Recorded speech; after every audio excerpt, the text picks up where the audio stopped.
राजनीति करने के लिए और भ्रष्टाचार का रास्ता कोई खोले, इसकी पार्टी कभी भी समर्थक न थी, न है, न कभी भविष्य में होगी।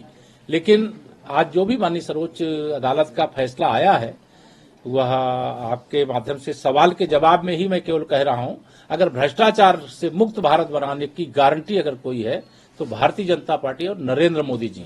और भ्रष्टाचार का अगर गंदा नाला कोई है तो कांग्रेस और उसके समर्थक दल है। इसलिए भ्रष्टाचार से मुक्त, चाहे वह राजनीति हो, चाहे पार्टी का फंड हो, चाहे चुनाव हो, चाहे गरीब कल्याण की योजनाएं हो, किसान कल्याण की योजनाएं हो, चाहे युवाओं के उज्जवल भविष्य की योजनाएं हो, चाहे इंफ्रा जो देश के अंदर, चाहे सीमाओं की सुरक्षा की दृष्टि से, चाहे रोड नेटवर्क, चाहे रेल नेटवर्क, चाहे हवाई मार्ग का, चाहे जल मार्ग का, जो ये सब होता है उसमें भी कहीं भ्रष्टाचार का कोई रास्ता न बचे। यह अगर संकल्प लेकर के सरकार को चलाने का काम कोई कर रहा है तो वह प्रधानमंत्री माननीय श्री नरेंद्र मोदी जी कर रहे हैं। अयोध्या में रामलला का भव्य मंदिर बनना वह तो गर्व का विषय है ही, लेकिन अबू धाबी में भी भगवा लहरा जाना ये विशेष गर्व का विषय है, पूरे देशवासियों के लिए गर्व का विषय है। कभी इसी देश के अंदर स्वतंत्र भारत में ऐसे मुस्लिम देशों के अगर राष्ट्रपति आते थे तो मंदिरों को पर्दे से ढका दिया जाता था, लेकिन आज नरेंद्र मोदी जी के नेतृत्व में देश में भारतीय जनता पार्टी की सरकार है तो आज अबू धाबी में भी भगवा लहरा रहा है। ये गौरव की बात है। कांग्रेस पार्टी कह रही है कि सुप्रीम कोर्ट के इस फैसले से सबसे ज्यादा प्रभावित भारतीय जनता पार्टी होगी, क्योंकि काले धन के रूप में उसे बड़ा चंदा मिलता था जो अब रुकेगा। चोर के दाढ़ी में तिनका, कांग्रेस का ऐसा ही हाल है, क्योंकि कांग्रेस को मालूम है कि माननीय नरेंद्र मोदी जी भ्रष्टाचार के खिलाफ जो जंग लड़ने का ऐलान किए हैं, उस जंग का परिणाम है कि जब कांग्रेस थी तो 1 रुपए में 15 पैसे लोगों को जिनके लिए योजना बनती थी वहां पहुंचता था, और माननीय नरेंद्र मोदी जी हैं तो 34 लाख करोड़ रुपए देश की वित्त मंत्री जी ने बजट प्रस्तुत करते हुए कहा है कि हमने डीबीटी के माध्यम से लोगों के खाते में भेजने का काम किया है। अगर यह कांग्रेस की अगुवाई वाली सरकार होती तो भ्रष्टाचार का मतलब 34 लाख करोड़ का 15% तो लोगों को मिलता और 85% या कांग्रेस के बेईमान भ्रष्टाचारी खा जाते। लेकिन आज समय बदल गया है। 10 साल लगातार सरकार में रहने के बाद जितनी तेज लहर 2014 में थी, 2019 में थी, उससे भी तेज लहर 2024 में माननीय नरेंद्र मोदी जी के नेतृत्व में तीसरी बार सरकार बनाने के लिए है। जी रायबरेली जीती भी थी, लेकिन इस बार वो राज्यसभा से अपना नॉमिनेशन फाइल कर चुकी हैं।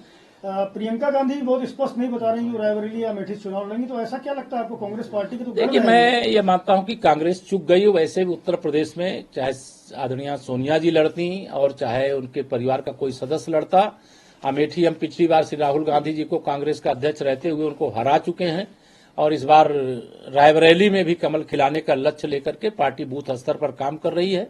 और मुझे पूरा विश्वास है इस बार अमेठी के साथ साथ रायबरेली भी लाखों वोट के अंतर से भारतीय जनता पार्टी का प्रत्याशी वहां पर विजयी होगा, कमल का फूल खिलेगा तीसरी बार मोदी सरकार के लिए। एमएसपी समेत तमाम समस्या का निदान होता है, आखिरकार कहां बात है? देखिए, मुझे लगता है कि भारत सरकार बहुत उदार भाव से किसानों से बातचीत भी कर रही है, लेकिन किसान आंदोलन की आड़ में हम लोगों को इतना ही कहना है कि किसान की जो समस्या है वो समस्या को लेकर के माननीय प्रधानमंत्री नरेंद्र मोदी जी के नेतृत्व में बहुत सारे काम हुए हैं और बहुत सारे काम किए जा रहे हैं, बहुत सारे काम किए जाएंगे। और उसमें 3 सदस्यीय बहुत शीर्ष मंत्रियों की एक कमेटी भी बनी हुई है, वह किसानों से बातचीत कर रही है।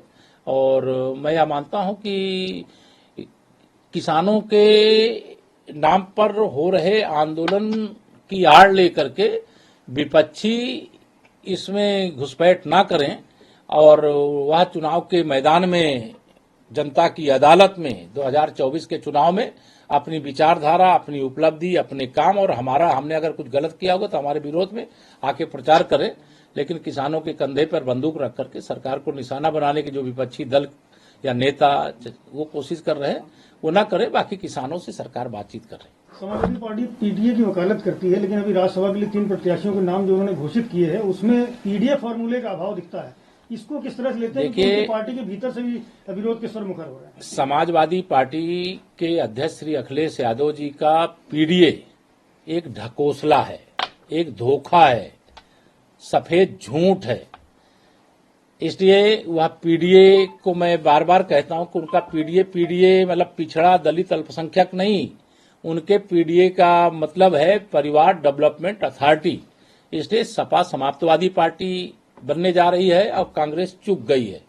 बसपा को यहाँ कोई पूछने वाला नहीं। राज्यसभा में 7 प्रत्याशियों के नामांकन भारतीय जनता पार्टी ने कराए है और जिस तरह की अंतरकलह समाजवादी पार्टी के भीतर देखने को मिल रही है राज्यसभा प्रत्याशियों के नाम नहीं, 7 हो उसका गए, मतलब- 7 हो गए, 8वां आज और कराने जा रहे हैं। किसका कराना है ये बता दीजिए। ये तो अभी आप जब 8वां 1 बजे यहाँ पर नामांकन होगा वो आप सबको दिखाई देगा, लेकिन 8 प्रत्याशी हमारे लड़ेंगे और 8वां हमारे राज्यसभा में निर्वाचित होकर के जाएंगे, ऐसा हमें विश्वास है। पश्चिम बंगाल के संदेश वहां पर जो सरकार है वो सरकार सभी मोर्चों पर फेल हो गई है।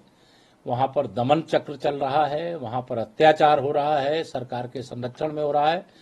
ममता दीदी के नेतृत्व में जब से सरकार बनी है पूरे पश्चिम बंगाल में त्राहिमाम है। वहां पर ना कोई गरीब सुरक्षित है, ना कोई किसान सुरक्षित है, ना कोई नागरिक सुरक्षित है, ना किसी राजनीतिक दल के कार्यकर्ता सुरक्षित हैं। अराजकता का पूरा माहौल। ग्राउंड ब्रेकिंग सेरेमनी 19 फरवरी को है, प्रधानमंत्री नरेंद्र मोदी भी आने वाले हैं। कैसे इस कार्यक्रम की तैयारी और कितना बड़ा निवेश? उस कार्यक्रम के लिए जानकारी देंगे आप।